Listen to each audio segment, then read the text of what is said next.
বন্ধুরে, যে তোমার কাছে অন্যের পর নিন্দা করে, নিশ্চয় সে অন্যের সাক্ষাতে বন্ধু তোমার নিন্দা করে।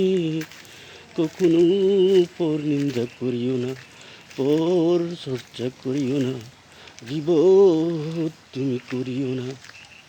যদি কোনো একটা লোক যদি দেখো অন্যায় করে বন্ধু, জনগণের সামনে তাকে লজ্জা না দিয়ে তুমি তাকে আলাদাভাবে ডেকে তুমি বুঝাও বন্ধু, বুঝাও।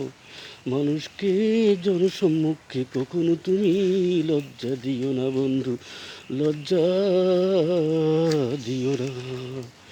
কারণ মানুষকে, একজন মানুষ ভুল অন্যায় করতে পারে, তাকে সংশোধনের বন্ধু তুমি সময় দিও, সময় দিও।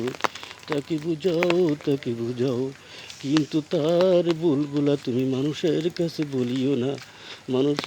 বলিও না, গীবত করিও না, হিংসা করিও না বন্ধু, হিংসা করিও না, অহংকার তুমি করিও না বন্ধু, করিও না।